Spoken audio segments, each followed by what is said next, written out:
You cannot be distant with your wife and be close to God. You cannot co-regulate with somebody that is constantly disconnecting. You cannot be spiritually mature and emotionally immature. God calls us to mature. Gosh, wasn't that such a good quote? That's That a fant one, Yeah. that stopped me in my tracks. Yeah, it did because for me too, because I find myself not just doing this in relationship to my husband, but in a lot of my relationships. I think a lot of that we do that in our childhood too. Because we were made for that interconnectedness. We're made part of our identity is established in this interconnectedness and this co-regulation piece that we have in the world. And so that was one of those things that really makes me stop and think, "Oh my gosh, am I relying on my self-regulation Mhm. based off of someone who's not even self-regulating themselves, let alone co-regulating?" Yeah, that was Yeah, fantastic. it was. It made me it paused me in my tracks because, again, the quote is, "You cannot co-regulate with someone who is constantly disconnecting, so why do we keep trying?" If someone's Yeah. constantly disconnecting, oftentimes we keep pursuing, and I think the answer to the question Karen touched on many times was that, it's an attachment style issue. Yeah. If we have a secure attachment, Mhm. I'm thinking we're not going to try to co-regulate with someone who is disconnecting from us. We're gonna take up our space, we're gonna hold our ground, we're gonna have Right. healthy boundaries in place for Yeah. ourselves, yeah. Yeah. There were You're a right. few. Go ahead. I was just thinking, how often do we disconnect from ourselves? That's why we have a tendency to need co-regulation so much. Co-regulation is important. Mhm. It really is. I It's co-regulate with you, even over Zoom. it's You know what I vital. mean? It's So vital. it is important, but at the same time, so is self-regulation. And there's so many times where many of us will disconnect from self and rely on co-regulation to be okay. And there are times, again, where that's helpful, but a lot of times where if we don't keep that in check, we don't work on self-regulation at all. It's always co-regulation. And Mhm. if you're with someone who doesn't, then Yeah. uh-oh. I mentioned in this, friends, you're going to hear me talk about a program I do called Divine Design, and I mentioned one of the assessments I use in there. Something else that dawned on me when I first did the Divine Design program was that we are constantly thinking about what other people want from us or who other people want us to be, or we're identifying what we think other people want from us or want us to be, and we morph into that to try to gain acceptance. So, why are we not aware of our own strengths, or why don't we take up our space? Because we don't know who we are because we're too focused on others. And so, Mm, I love what you just said there, Jen, that it's important for us to regulate with ourselves first and know who we are and take up our space, and then be able that enables us to co-regulate well, or even maybe to better recognize someone's inability to regulate with us, that disconnection piece. So yeah. that was a good moment. I know you had another favorite quote, and I did too. What was yours? Actually, one of my favorite quotes, I think she actually quoted Lisa Turkhurst when she said, "You can't be spiritually mature and emotionally immature at the same time." Wow. And Yeah. um gosh, that goes for each and every one of us, right? Like there's you cannot expect emotional maturity from a spouse who has no spiritual maturity.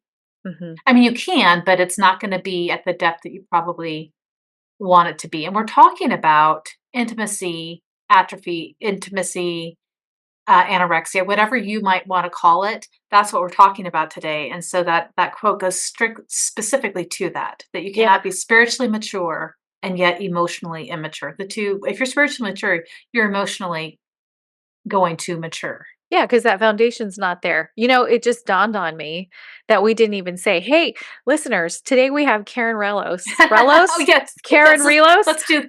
on the podcast, and she's talking about intimacy atrophy, or another phrase for that would be intimacy deprivation. And when we say intimacy, we're not talking about physical intimacy. We're talking about that emotional intimacy that leads to great physical intimacy. So it's that intimacy deprivation, that connection that can be missing in a relationship, marriage, friendship, parent child, it can be missing. So Yeah. one of my other favorite quotes from today was, "You cannot be disconnected from your wife and close to God at the same time." And that might be not an exact quote, but it's pretty dead on. And that was another like, wow. Again, that foundation piece is missing that kind of goes along with the quote that you had Yeah, just yeah. shared. Yeah. It's a great podcast, and so I'm really hoping that you listener get a lot out of it. Mhm. It opens our eyes to what intimacy, uh, anorexia might look like, and I will hope that you definitely will not feel alone by the end of this podcast. I think Yeah. it's a very relatable subject. Yep. If this applies to you, then we hope that you feel validated, Mhm. seen, and know that there are avenues that you can go. There are people that you can connect with where you will also be heard, and Mhm. help is available if intimacy atrophy is alive and well in your relationship, friend. There's Yeah, hope. yeah, All right. yeah. So enjoy today's episode. Hello, everyone. Welcome to the Betrayal Recovery Transformation Podcast, where we talk about all things betrayal, all things recovery, and all things transformation. I'm your host, Kris Rocha, here with my partner in crime and co-host, Jenn Howie. Hey, Jenn. This is Jen Howie, and I would just like to officially say that I have not committed any crimes. So, Kris, I don't know what you mean. Can you say partner in crime? I guess it depends on how you define crime. I mean, shenanigans. Mischief? We have done a little mischief together. Yes. We've had a little fun. We've been a little raucous and ruckus. All Yeah, those things. all those All right, things. fine. Guilty as charged. Thank you. Moving on. Thank you. Yes, yes. Happy to be here today. Today's guest is our friend Karen. She goes by Coach Karen to most people, and Karen lives in Texas with her husband John. They have 6 adult children and 5 grandchildren. She is the founder of Restored Hope Coaching and Redeeming Love Marriage Ministry, and she has lots of letters and certifications after her name, which means that she is highly and thoroughly trained to help women heal. So welcome to the podcast, Karen. We are so happy to have you here. Thank you guys so much. And I'm so happy to be here. And gosh, you guys are trouble, huh? No. Yeah. Yep. Well, we know that you are too. So I am too. We're keeping good company here. Watch out. Yeah. No, I'm so Well, happy. tell us a little bit about your story, Karen, and how you came into this line of work. Tell us a little bit about that. Oh gosh, do you have another podcast? Yeah. It's a long one, but to shorten it up, I got married very young and madly in love, and it was very intense and passionate. We were not believers at the time. And then we had a baby really young. And anyway, things were good. We had lots of babies and we adopted a couple kids, and I was living my dream. And things started to happen in our marriage. My husband just started going down a really dark road. And I knew he had a lot of childhood traumas, but I didn't understand it at the time. He was that great guy and he'd forgiven everybody. Um, and then just things started to go down, like as we were doing well. And it was really confusing. And I would share our story and our story of our kids adopted, and we built our dream home, and it was, we used it for ministry. And he started drinking and not coming home at night, and he ended up leaving me. And Mm, um and then I didn't know it was for another person, and he had a pornography addiction and alcohol problems, and it just got really, really ugly. And we were really well known in the community, and I was just in so much distress. And he left me on Mother's Day weekend, and wow. 6 kids, and it was really tough. But all that to say, he was out for 2 years and I got well, and that's where my heart is I had to get well whether he was coming back or not. And I had lost myself. There was a lot of abusive behaviors, gaslighting, all the things. And it's a long story, but he admitted he was miserable, and I had boundaries this time, and he ended up doing the work and then disclosing the big bomb that he had been with somebody in our ranch out here in Texas while we lived in California. And there was just lots of things that had gone on. I mean, there's more acting out behaviors than that. But all that to say, then when we did healing and we did really well and we graduated from our counseling and we moved out here to Texas and I ended up becoming a coach a couple years later and I came across the whole like intimacy avoidance, intimacy anorexia thing.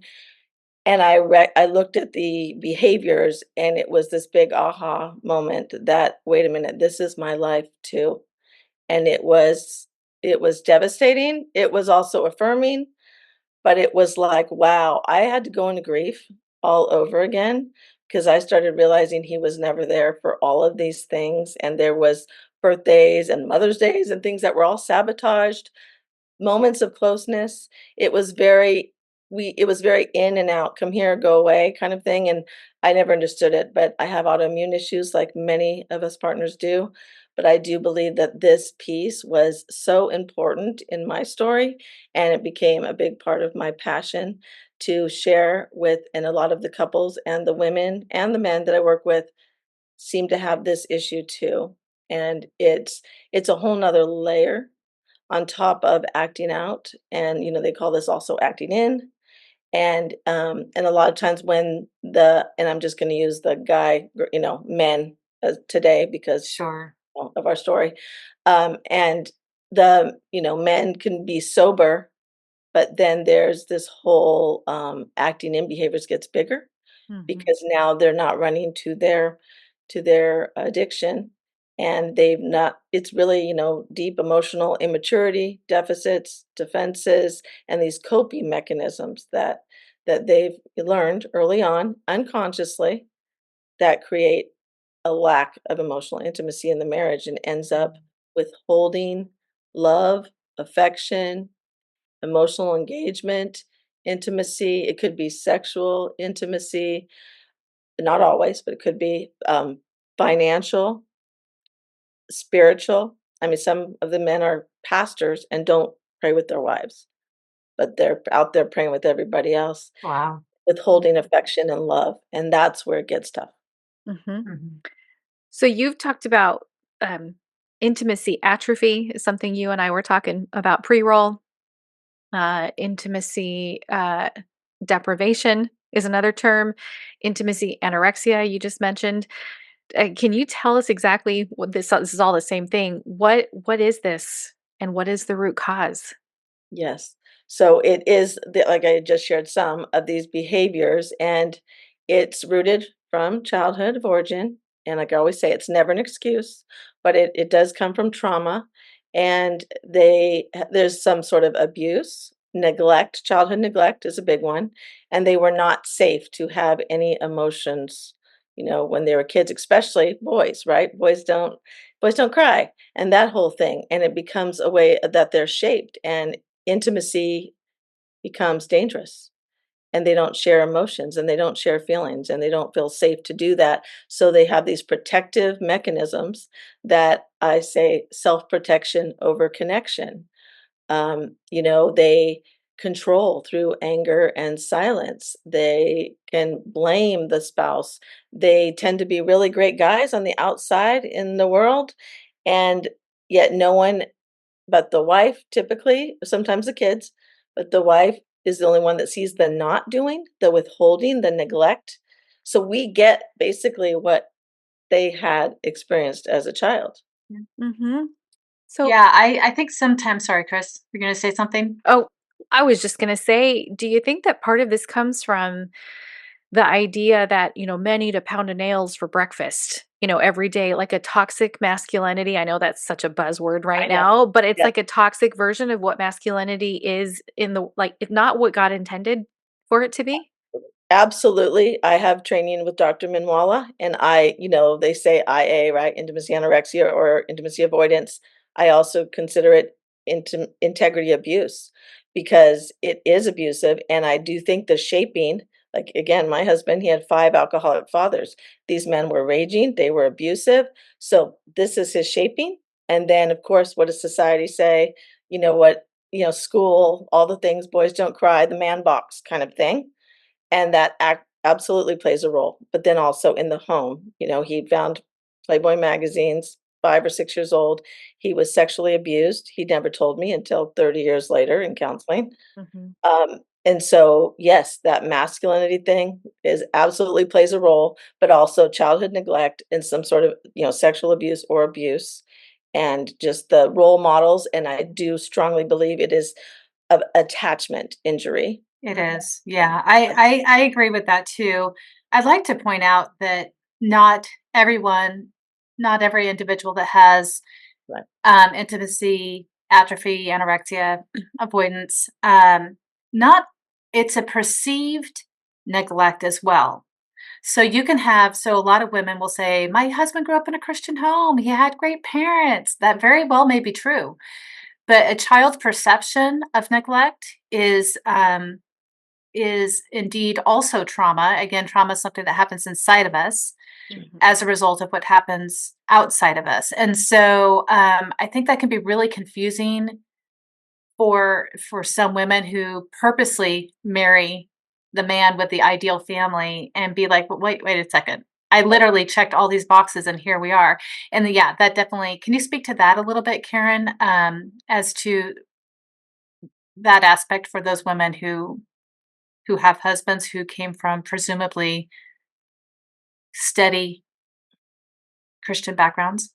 Oh, yeah, that's a big one. That I have a lot of clients like that, and they are so even more in shock, from betrayal, but then also this they don't understand. Um, and um, yeah, they don't get it because they have, this sort of persona, this mask that has been put on.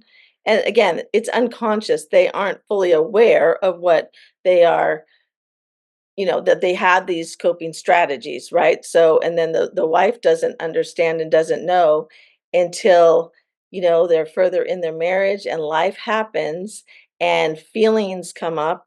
And that was me. My 40th birthday, my husband got very drunk and hung all over another woman. Ugh, And it was terrible. And I had this pain, Yeah. and I would reach toward him, for help and hurt and my hurt. And that's when things changed drastically. He pulled away. And so this pulling away, this distancing, it's all about the distance, and they keep you at arm's length. And it's really tough, and they turn inward, and it's a very emotional state inside. But yes, and so these women, so many partners, they thought this, and then it turns out to be this. And even the men, those who have severe avoidant attachment, they tend to dismiss and don't even they minimize their childhood wounds, and mhm. they think it's all good, and they're suppressed. If any of you saw Inside Out 2, I love Mhm. the movie, Not and yet. in the mason jar, and they're going, "Where's suppressed emotions?" But anyway, and so, like, they learn to suppress them, and so they have a lot of emotions, it's inside, but they don't really let it out until things start to crumble, Mm. and that's why also people say, "What came first, the SA or the IA, the sex addiction or the IA?" And really, in many cases, again, not most, not all, but IA drives SA, because if I Yes. I can go over here and be with this person or pay for that or, go do that, and I have no emotional risk. It's not vulnerable, and Yeah. that's the thing that they're afraid of, and so it's, Well, and they don't necessarily even have the awareness. no, Mhm. no, So it's and not about connection, it's about Protection. vulnerability. It's about protection, yeah, I say protecting themselves. They're protection. they're okay to connect with people though, but Well, not it on just levels, not on not deep at level. deep levels. Yeah, so, like, quick, meaningless Yes, connection, yes. but no Well, vulnerability or And authenticity. and same yeah. with friends, right? I think it's like 99% of every woman, of any man that, I ask them, "So what are his close relationships like with men?"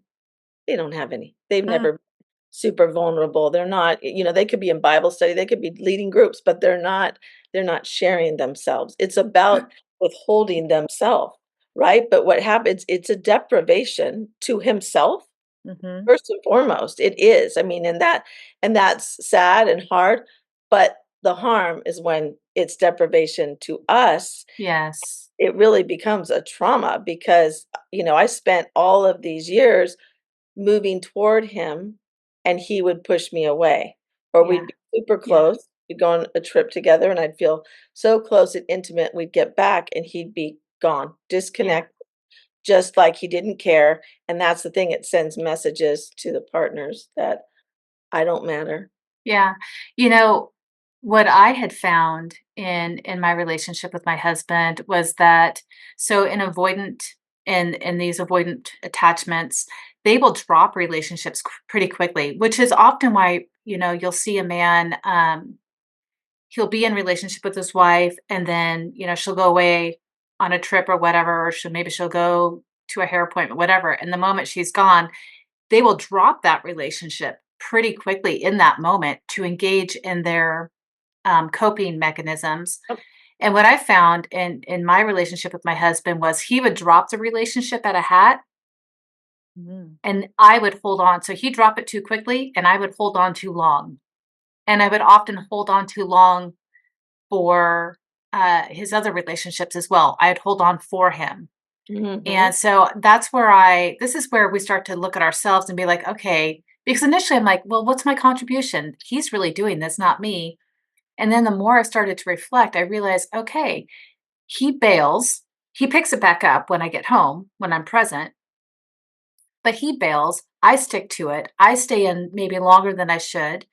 And then I try to hold on to his relationships with his children or with yep, other people for him. And I'm like, oh, I Oh, am now yeah. seeing, holy smokes, I understand my role now. And now I'm like, how do I start to detach from that a little bit has been a giant learning curve for me.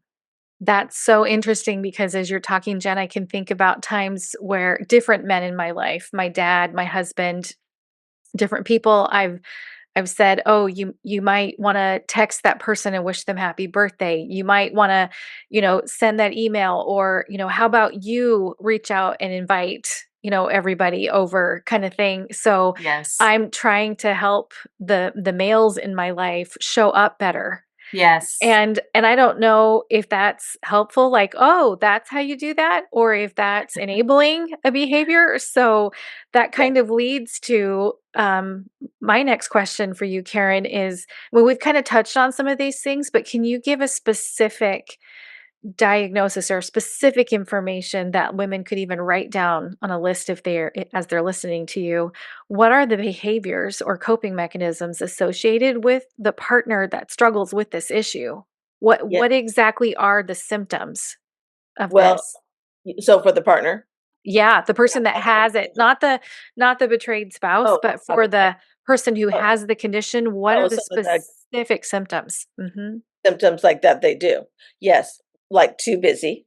Okay, that was my husband all the way. Too busy, workaholic, right? And it could be too busy doing great things. Like my husband was, building a women's shelter. He was, going down to Katrina, like all of these things, but no time to connect with me. Mm, Right? And so they're that too busy. They again, there's a lack of self-worth for the men. So they want to be known as the great guy, right? And that's a Mhm. role they've taken on. And so not that they don't have good qualities, but there's some inauthenticity there, right? So with that, um, when the wife comes with hurts, he will blame her, put her in the bad box because he mm, wants to stay in the good box. He doesn't wanna be known out there for sure in the image world. He does not wanna be known as bad, and or they have a lot of shame. So it's kind of very rigid thinking. It's black and white. It's kind of entitled or victim. It's black, it's white, it's good, it's bad. It's very object relationship. They almost treat us like we don't have a soul, and that's why even sexually can be very, deficient of true intimacy sexually. And, through our marriage, I thought, we had a really good physical intimacy, but yet as I looked back, I was pornified. There was objectification there. Uh, mm. and And then when they don't when would come with my feelings, he would create distance, and then I would get punished. And I hear this a lot from the women I work with. Oh my gosh, yes, I feel punished because I have emotional needs. So that's another one. Um, they control through anger or silence. So That's a really great point. I'd love for you to touch on a little bit, is that silence piece. Mm. I think some women get frustrated with their husbands when they get angry, but I feel like what's not talked about enough is the silence piece. Tell us how people control with silence. okay, and real quick, this is my motto. And I happened to see a big sign somewhere in Arizona, and I was like, oh my God, silence is violence. Oh, Ooh. yeah. Because it is that again, that's my life. Like there would be no response. Yes. And I'm sure you guys are aware of, Sue Johnson, right, who recently passed away, and Mm. EFT, emotional focus therapy. Everything about our core is connection, and she has ARE. Are you there for me?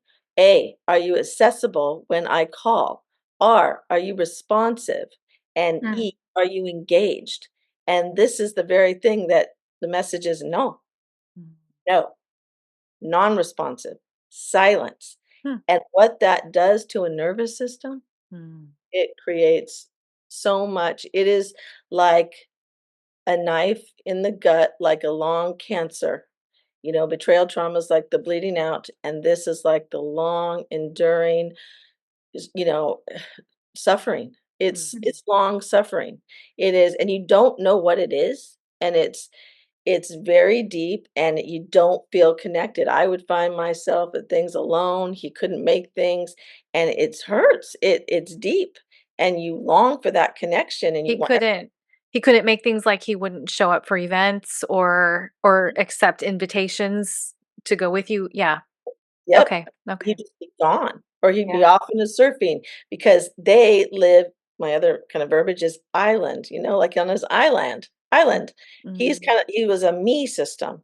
It's very self-focused because of the attachment, right? So it's not a we system. There is no couple bubble like a lot of us talk about today with Dr. Stantek. And it was a me system. So he doesn't rely on anybody. He's independent. Well, healthy marriage is interdependent and the we Yeah. system and the relationship. So it's like a relationship disorder. They are not they think about themselves again first and not because they're horrible people, but it is that that coping mechanism that Mm. is I'm not safe. They don't give their heart. They Right. don't connect well. They don't go deep. So things are very surfacey. And I love what Gabor Mate says every time, and this goes for the women and the men, we choose attachment. Well, actually, maybe that's not true for the men because we choose attachment. So this is for the wives. We choose attachment over authenticity. So, but Yes. as children, right, everybody chooses attachment over your authenticity. So they'll do whatever it takes to be, we will do whatever it takes to be loved and seen and those things. And that's why they take on those roles. But as married, I don't think the men actually choose attachment. They're choosing themselves attached. They're detached. Mhm. I'm just having an epiphany as I'm listening to this conversation about, they say that the opposite of addiction is not sobriety, it's connection. And this is giving me a deeper understanding as to why that is true or how that is true. Yeah. Yeah. And to piggyback off of that, does your husband have the skill set to have connection? And Right. so they can look really great on the outside and look like they have this skill set, but without true evaluation, sometimes you have to really wonder, are the skills there? Because if there has been neglect, the skills very well may not be there. The skills have to be developed before they can fully participate in a successful recovery program. But I wanted to go back to when you said a husband may not show up for events. I would also include in that he may present physically be there, Exactly. but not emotionally. The blank look in the eyes, the going off and um, let's just say your husband's one of those guys that will go off and do the dishes because he's actually what he's really doing is removing himself from the scene.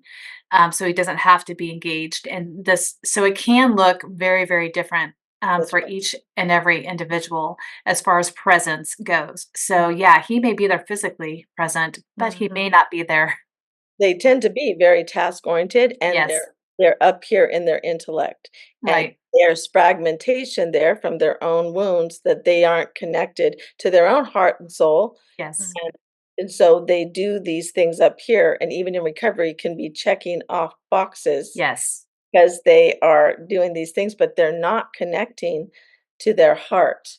Right, because their value is in their performance and Exactly, only in their performance. So I exactly, must perform well. exactly. Yeah, A lot of perfectionists, and perfectionism and self-acceptance do not coexist. yeah.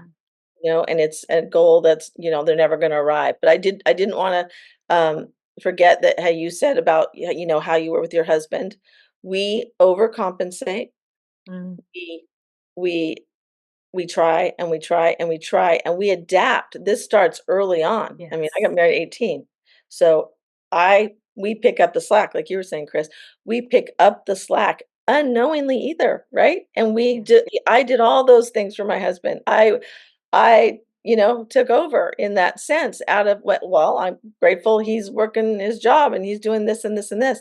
But did I realize that now, I'm enabling, or I wouldn't say enabling because we don't really know. Like we're trying out of the best we could, but we're adding to the it's not a mutual marriage. It's not Mhm. reciprocal. And Yeah. Mhm. that's what caused a lot of harm. It's not equal. And then on top of that, don't forget we've got the acting out happening when we don't know about it. So there's the lack of consent, and then there's gaslighting, and there's the lying, and so there's these abusive behaviors that are intertwined with this neglect on Yeah. top of the acting out and the acting in. They overpromise, underdeliver, Mm. right? There's a lot of distortions, but then it brings us into the distortion, and That's what that's I was just gonna ask. How does this impact the spouse and our relationship? it impacts greatly, and again, it's not reciprocal. We end up being, pursuing more and trying, battling for empathy, and, many of us get sick, autoimmune issues, Mm. Trying to bridge the gap, right? yes, yes, Between our spouse and the rest of the world. yeah, and you don't realize, like, this pain, they cause this pain through distance, and you buy into it. Like, money's another one, so control with money, but it also could be like with my situation. My husband basically, again, he didn't know it, but he was paying me off, and I didn't know it. So he would want to go on these trips to Mexico all the time. It got bigger and bigger and bigger to where it was like ugly and always gone. And he would go and he'd be like, "Oh, you want that playset for the kids?" And I'd be like, "Oh, thank you." Like, I would be like, "He sees me." Mm. No. Right? But that's the adaptation. So, in other words, you were going to Mexico and he He was upping he was going, not He would go you. surfing and not bring me, no, yeah, Oh, okay. and he started going with the guys, all the time, and Mhm. he bought a property out there, no consent. Mm. It was like his escape, right? He's a runner, he would go. Fantasy is another one, so whether it's fantasy through pornography, sexual acting out, but it could also be with mine, it was fantasy, like, I'm going surfing, I'm in another world, and I was never allowed in that world. So that Oh, was another one. But yeah, he would go, and so to justify his behavior and to pay me off, so to speak, he would say, "Oh, we can go on that trip to Disney World with the kids. Oh, we can do this." And I bought it hook, line, and sinker because I didn't know. We have the stance going, right? uh-huh. And it's very distorted. So he was And appeasing you with trinkets, basically. yep, and Okay. money, paying me off at the time, and that, yeah, it causes a lot.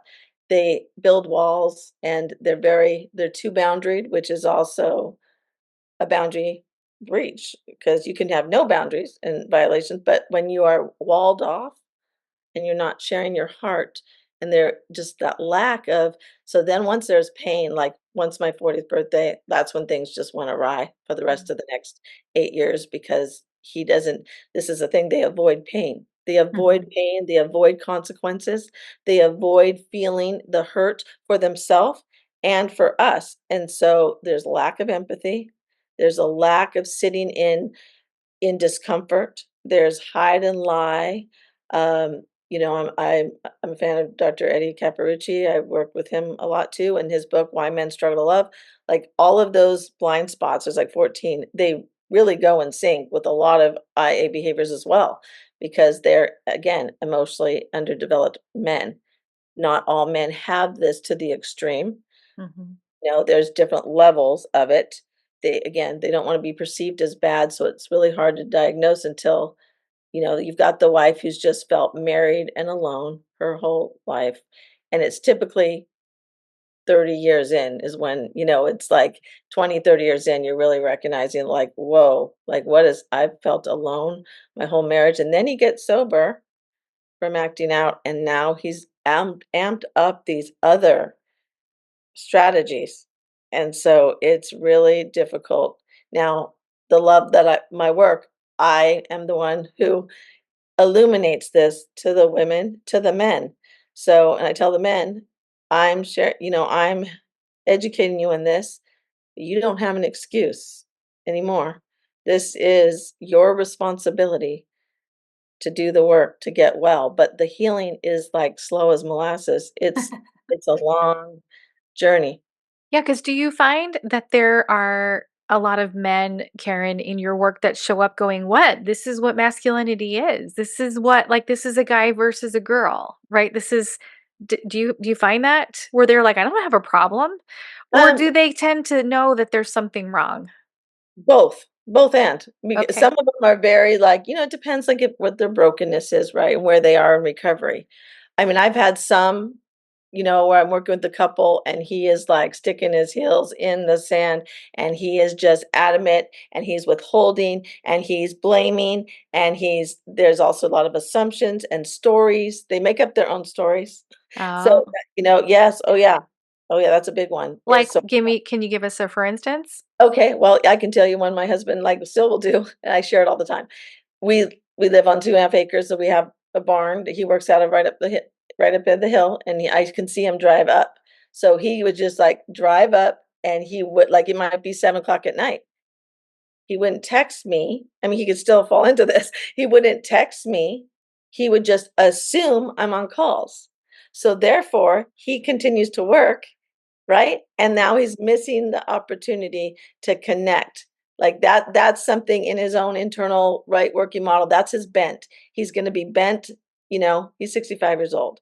Like Mhm. there's things that I've accepted and um that we've worked through or whatever, right? That but I know like in that situation like that's something he could do. I know I have my voice today. I know what I need and all those things. So it's not the same as it used to be, but might have looked like that, or before he'd just go to his office late at night and not, and just assume something.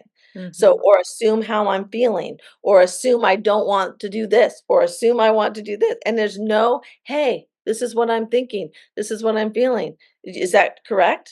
So Yeah, my husband calls that deferring. He'll ask me a question and he'll say, "I'm deferring to you. What would you like to do?" Or "What's your opinion on this? What's your thought on this?" So it's he's yeah, asking instead of putting making it up to a story. practice. Mhm. Right? Because that's the thing, they kind of just make up their own story and they don't even, like, check. There's so many distortions, they're just automatic, right? There's this automatic, it's implicit memory.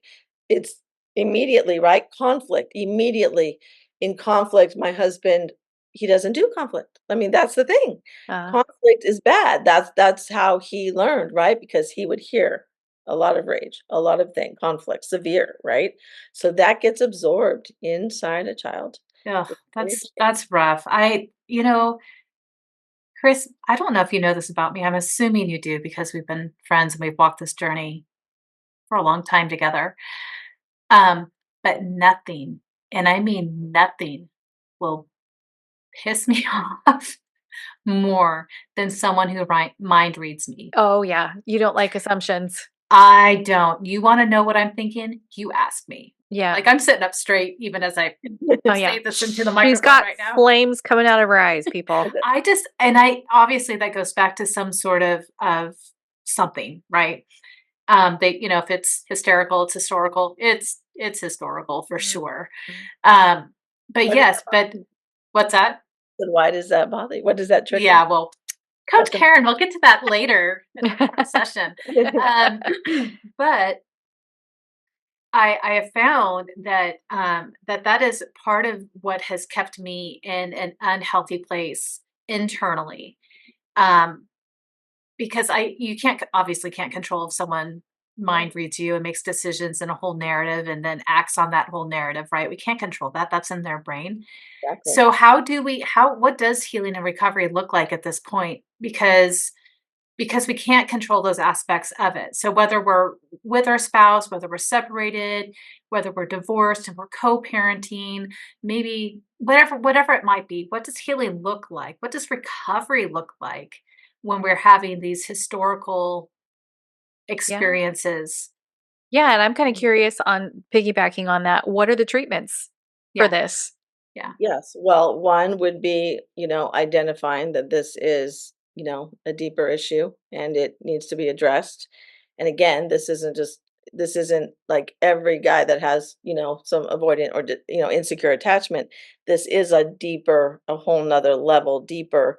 And I'm a big believer in psych evaluations. If that's, something, my husband also went to Dr. Amen Clinic, had the brain spec. So, Mm. there's stuff that can be.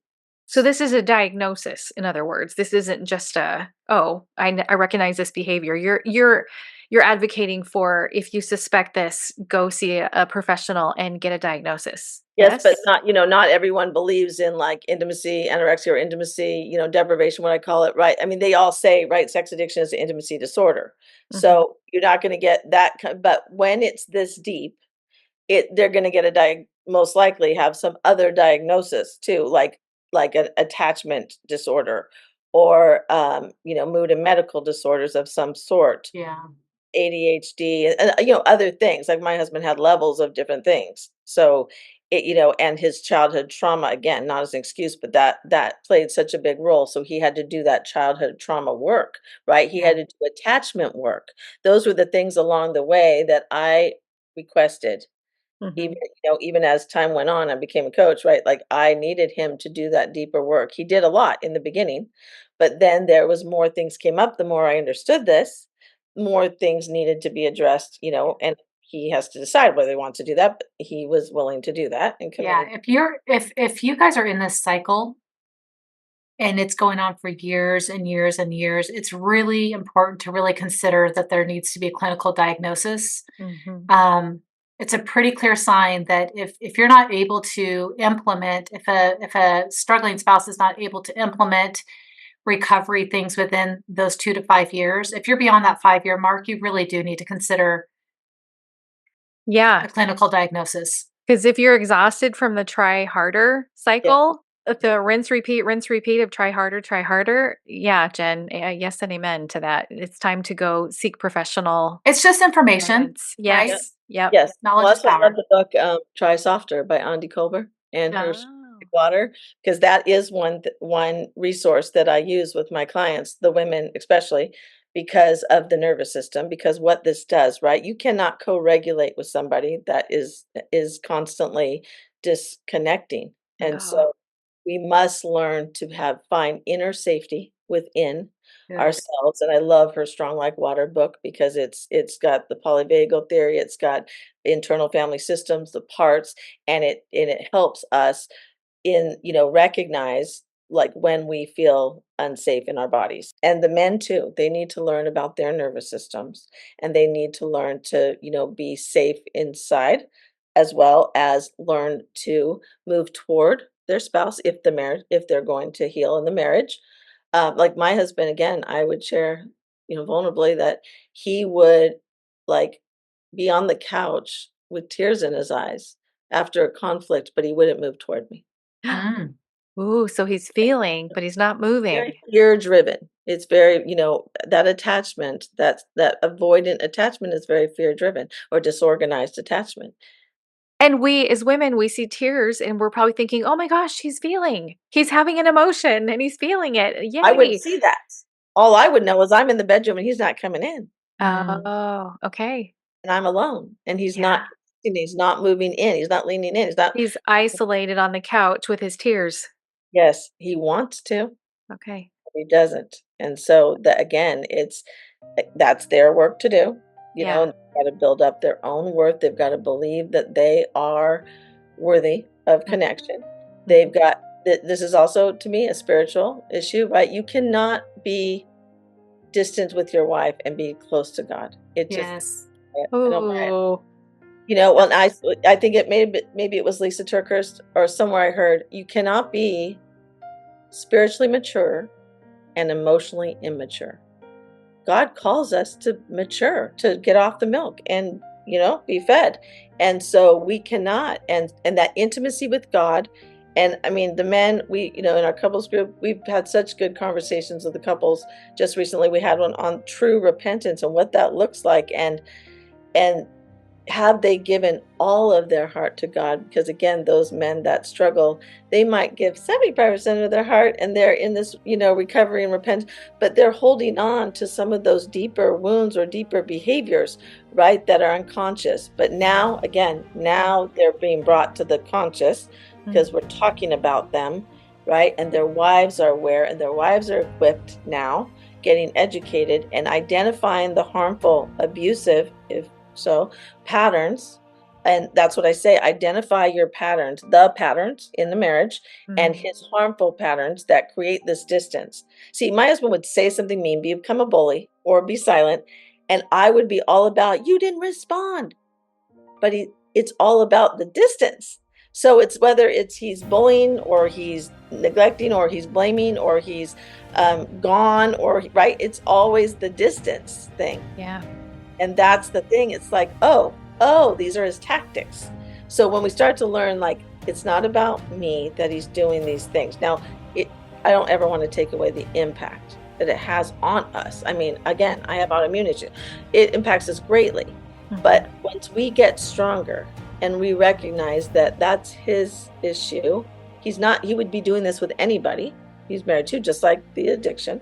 Mhm. And that I those core wounds, I don't matter. I'm insignificant. My big one was I'm insignificant. I mean, that was it. And then he leaves me for dead, right? Like, how insignificant can that be? And some of that came from my childhood, even though I had a good childhood, but of course, no one has a perfect childhood. And that came in. And then all of this time, right? Like, he's not around. I'm insignificant. So identifying our core wounds and Mm. then addressing those core wounds, the truth is, right? No, I am significant, building up our core strength. How do Self, you build up your core strength? how do you build it? Well, we commit to building self trust, to trusting our gut again, because our gut was eroded, right? Mhm. Finding And your voice, right? finding our voice. See, my voice was taken, right? Because I would go toward him and he would shut down, stonewall, withdraw, all the things. And so that's how he controlled the distance every single time. And I feel so powerless.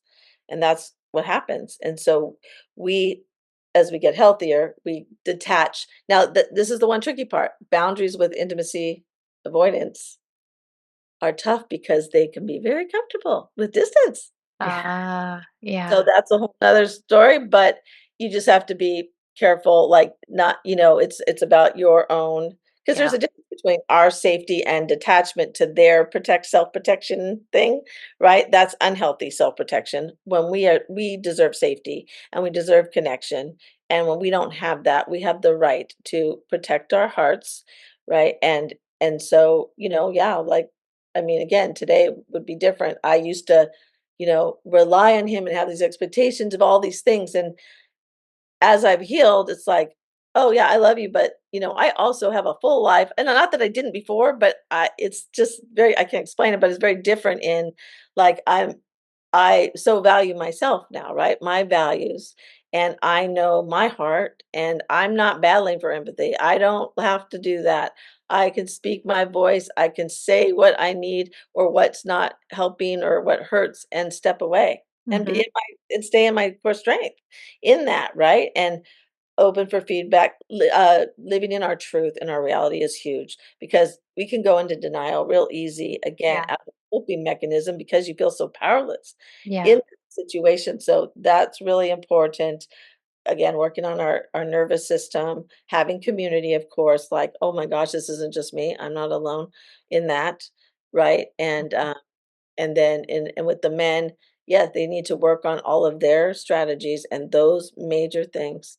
hmm You know, I have a program I do called Divine Design, and there's assessments involved, and it's all about finding your divine design. Who were you created and purposed to be? God put you here on purpose to do a task, and He's given you strengths and a personality and gifts to get that done, right? And so, one of the things that I find as I'm working with clients is when I use Strength Finders. It's one of the assessments Love it. Yes. that when people are talking about their top 5 strengths, they're shocked that that's a strength because they've lived with this strength their whole life. They've operated within the strength without thinking about it, and they assume that everybody's like that. They don't realize it's unique to them.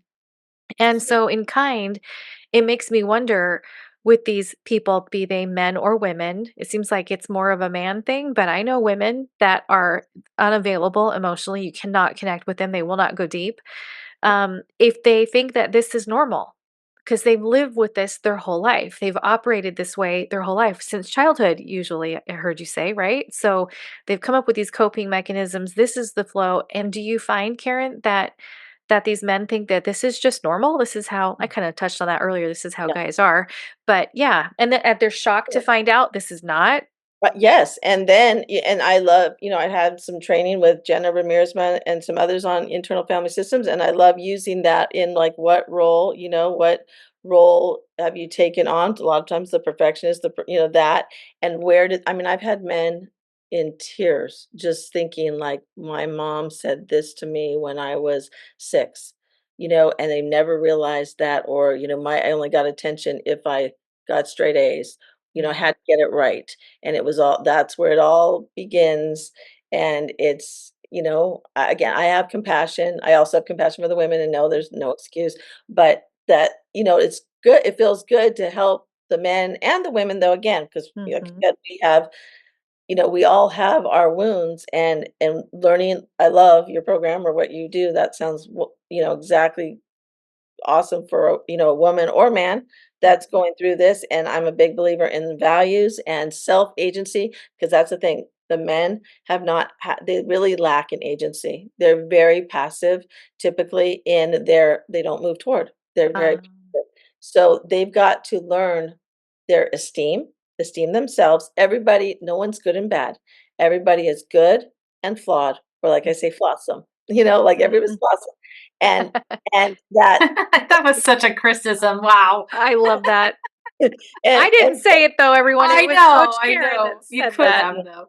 but and then their values, because look, they've made all of these decisions right out of those automatic, internal model, that have been not good decisions, right? Whether it's acting out or acting in or whatever. And so now, what are your values? Who do you want to be in order to make good decisions? Like, in order to make good decisions, you need to make them in accordance with your values. And where haven't you done that?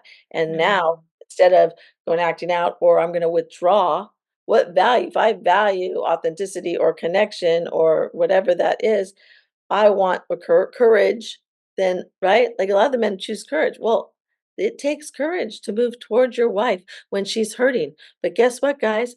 Conflict is an opportunity for intimacy. yeah. Wow. And also as a Yeah. spouse, it takes courage to not move toward him. Uh-huh. Yeah. It takes courage to Ooh. not move toward him, and then it takes courage to move back toward him when he's doing the work and you're scared to death that he's going to hurt you again or withdraw again and Mhm. neglect again. So Yeah. there's 2, Yeah. and that's again, if we have enough self-trust in ourselves and we can trust our body, when we get Yes. vulnerable again, and it takes a while for our brains to know that we may be safe again. Yeah. Mhm.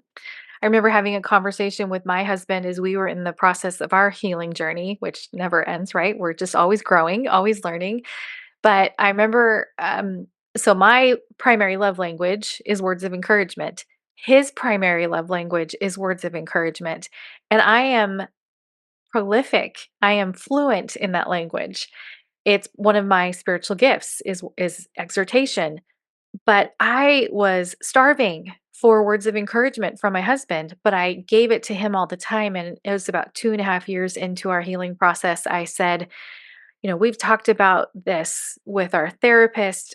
He actually Googled one time words of encouragement or, and he would write them on Post-it notes. And I'm like, you had to Google nice things to say?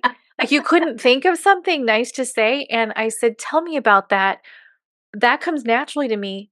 And usually the love language that you speak is is the way that okay, how do they say that? The love language you speak fluently is what you want to receive, right? So if you got someone who's really good at giving sincere compliments or noticing things about you and telling you about them, they probably want to be talked to that way as well. So all that to say, I said to my husband, "Why can you tell me about this Googling thing and writing these things down on Post-it notes? And what's the holdup here?" And he said, "It feels vulnerable to give words of encouragement. It feels very vulnerable to it's like he was putting himself out there." And I was like, "Wow. That's fascinating." So he had to push through that. He had to work through that and learn that that's okay and it's not scary. And I'm not going to say that was dumb or criticize what he's saying to Rejection. others. And Yeah, so now he's learning to be comfortable. It's like learning a new language, but it did that's not come exactly right. naturally, That's even though exactly he right. craved it. Yeah, and that's, like and same with, like, feelings, and real quick, when we were in counseling and, my husband had learned to hold my heart and all the pain and all the things, and and then it was his turn, like, I was safe enough to, like, hear him, and so Dr. Sherry Kepper was our counselor, and she gave him a feelings words list and said, "Pick a feeling word that you felt, and Karen will listen to you." And we had like 50, 60 words on it. Uh-huh. Went up and down and he looked up and he goes, "No, I'm good." And she's like, "No, just pick one word that you've ever felt." And so then I started to point and she goes, "Nope, Karen, we're gonna wait. We're gonna wait. And we're gonna let John pick." We sat in silence, and this isn't to judge him, but Yeah. silence for 15, 20 minutes before I Wow. took the word. And then I remember it was overwhelmed about work. But it was that, I mean, he recognized that, like, that kinda like your husband with the was I mean, it was vulnerable, but he's also that's how out of touch he was with his own feelings, his own body, his own it was like, wow, like, feelings are foreign. Wow, that's validating and astounding, and amazing all at the same time. So, in closing, Karen, can you give our listeners a word of encouragement in relation to all this? Can you put a bow on this? Give us some hope. Put a bow on it. Yeah, because it's Mhm. not real super pretty, right? There's no bow. But yes, Yeah. I just feel that, well, 1, you're not crazy, you're not alone. Because there is this other piece for some of you, and it's like, "Oh my gosh," and I hope today it was just like you felt affirmed and validated, and that there is hope and healing, and often in the marriage, it can be as long as he's invested in it and you're both invested in this part of the healing.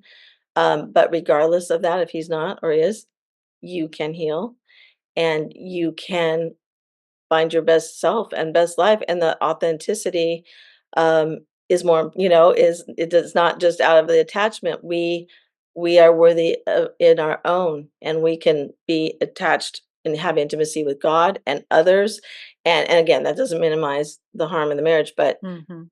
there's a lot of grief. Yeah, there's a lot of grief that needs to happen, and, but there's healing that happens, after grief comes joy, and there's joy, and we can heal in our bodies and our nervous systems and use our voice. I mean, that's the thing is out of all of this nightmare mess, I've found my best self and I've found my purpose and I get to help people with the very thing that I've struggled with.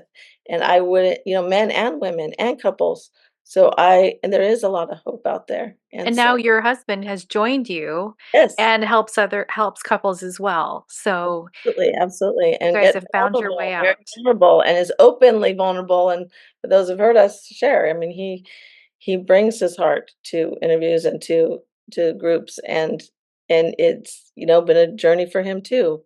Mm. So, But I just knew for me, I was gonna be okay no matter what, and that's my heart first and foremost, yes, of course, the marriage, but our healing, and we are worthy. We are so worthy of love and belonging and acceptance, and, to work through those negative core beliefs that come up from this and live in the Mm, truth of who we are, and Mm. it's empowering. It is empowering because yeah.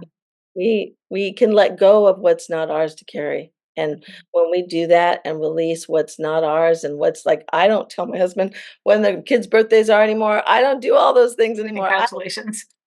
I am free. It's not my job. That's You know? great. Yeah. And Yeah. there's a freedom in it. There's a joy and a freedom, and there's a beauty Mm. that, and I just encourage anyone to reach out and get the help, or if you wanna reach out and ask me any questions, I'm happy to chat. Yeah. You It's know? important that we, in an effort, um, often we try to connect with our spouse, and so often we'll disconnect to from ourselves in order to connect with our spouse. And so there's sort of this secondary abandonment, if you will, that we have as we continue to move towards someone who is not moving toward us in relationship. Mhm. So that's a difficult piece of healing in That's the this attachment. journey. That's the Yeah. attachment over authenticity. Yeah. Because we need that, because we are human, we are created, they're supposed to be our person, all that. We choose that, but then we lose our authenticity, exactly what you just said. Right. Yeah. But we don't wanna do that anymore, Yeah. and that's And the you're thing. right. There absolutely is a road to healing specifically in this area. So Absolutely. thank you for sharing that today, and thank you for just bringing that validation of what that experience is like. I think we're all in the same boat to some degree or another. I know that it can often look very different for everybody, but thank you for sharing that today, Karen. Just really, really appreciate you being here and sharing your insights and some of the resources that you have. Yeah. My takeaways are you're not alone. That there's the sexual addiction component, but there's a separate component for wives who have husbands with intimacy atrophy or intimacy deprivation, anorexia, right? There's a separate issue going on there. It's a both and situation. You're not crazy. And that there is help, there is healing, there are experts out here. So, friends, I will put Karen's contact information in the show notes. And Karen, if you would be so kind as to maybe email me some of those books and resources you Sure. listed, then I'll put that in the show notes for our listeners as well. So, like Jen said, I just want to echo thank you for being here. This is a topic we have only barely touched the surface on, and this was a deeper dive today and much needed. So, thank Yeah, you. there's a lot there, but thank you so much. Such a joy to be with you guys. Yeah, absolutely. Okay, friends, on that note, thank you for joining us on this episode of the Betrayal Recovery Transformation Podcast. We hope that you found today's discussion insightful and empowering. Boy, I know I sure did. If you enjoyed this episode, please subscribe, rate, and leave a review. Your support and involvement helps us reach more listeners who can benefit from these conversations. So, thanks again for allowing us to be a part of your healing and transformation journey. Until next time, be kind to yourself and keep moving forward. We'll see y'all soon. Thank you for joining us for this episode of the Betrayal Recovery Transformation Podcast with your hosts, Kris Rocha and Jenn Howie. We hope you've been helped and encouraged. If you value the content we shared today, please feel free to rate, subscribe, and leave a review. This helps others find the show. Need personalized guidance? Please contact Kris or Jenn for transformative coaching. This episode has been brought to you by healingwiththehowies.com, watermarkcoach.com, and with the support of Pure Life Alliance Ministries.